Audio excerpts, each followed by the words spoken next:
Sir అలాగే Sheikh Johnny గారి గురించి కూడా జనసేన పార్టీ కార్యక్రమాలకు మీరు దూరంగా ఉండాలి అని చెప్పేసి ఒక నోటీస్ అయితే వెళ్ళింది సార్. దాని గురించి మీరేం చెప్తారు సార్?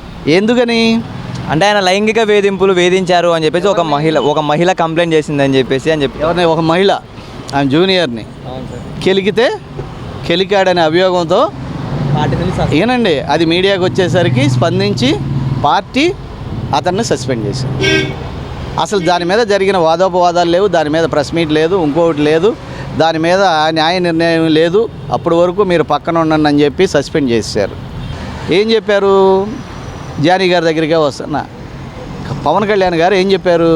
అయ్యా నిజాయితీ గల పరిపాలన కావాలి, రైతులు బాగుండాలి, విద్యార్థులు బాగుండాలి, నిరుద్యోగులకు ఉద్యోగాలు రావాలి, దానికోసం నేను దేనికైనా సిద్ధపడతా.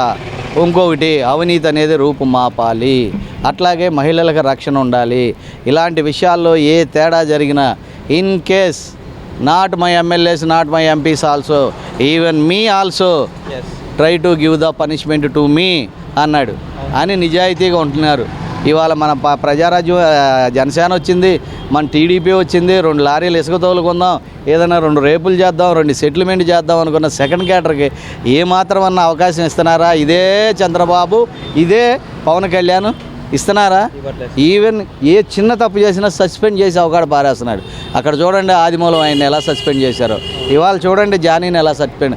నేను తప్పు చేసినా నన్ను కూడా శిక్షించండి అని స్వతహాగా అంతమంది ఎమ్మెల్యేల మధ్యలో ఒక నూతన అసెంబ్లీలో అతను వాణిని వినిపించాడు. ఆ వాణిని, ఆయన యొక్క వాదన, ఆయన యొక్క శబదాన్ని ఆయన నెరవేర్చుకోడా? జానీ అయితే ఏంటి, లేకపోతే ఇంకోళ్ళు ఏంటి, లేకపోతే ఇంకోళ్ళు ఏంటండి?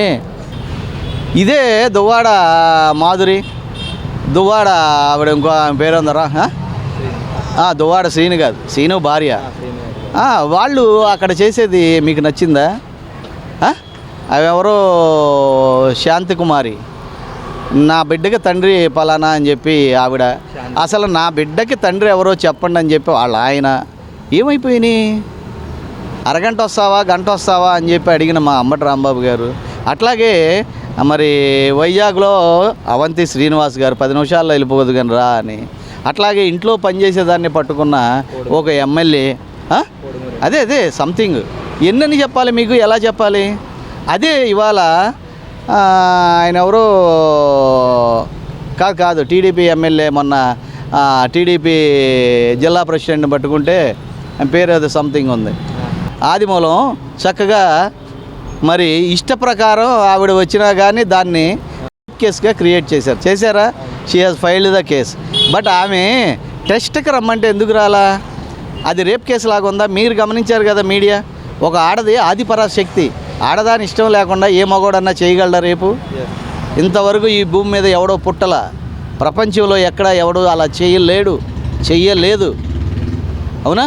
ఒక లాడ్జిలో రూమ్ బుక్ చేసుకుని మీ ఇద్దరు వెళ్ళి అది ఏ విధంగా how it has their the rape also, దాన్ని రేప్ అని ఎలా అంటారు? ఆలోచించండి మీరు. She is agree. వీళ్ళ వెనకాల బ్యాక్గ్రౌండ్ ఉంది, స్కెచ్ ఉంది. ఇవాళ వరుస పెట్టి వైఎస్ఆర్ పార్టీ వాళ్ళు ఇప్పుడు ఎమ్మెల్యేల కాడి నుంచి, ఎంపీల కాడి నుంచి బట్టలు కూడా తీసి చూపించడం కాడి నుంచి, అక్కడ చూస్తేనే ఒక ఎమ్మెల్సీ ఆ విధంగా చూపించడం కాడి నుంచి, ఎక్కడ రాజమండ్రిలో రంపచోడవరం ఇలా జరుగుతున్నాయి. మనమేనా వాళ్ళని కూడా ఎలా కూడా అలర్ట్ చేద్దామనే ఒక ప్లాన్ ప్రకారం గౌరవనీయులైన పెద్దలు, సీనియర్ మేధావులు, మంచి ఇంటెలిజెన్స్ తెలిసిన వాళ్ళు ఉన్నారు, మంచి క్రిమినల్స్ వైఎస్ఆర్ పార్టీలో, వారు పన్నిన కుట్రగా మీకు అనిపించట్లేదా?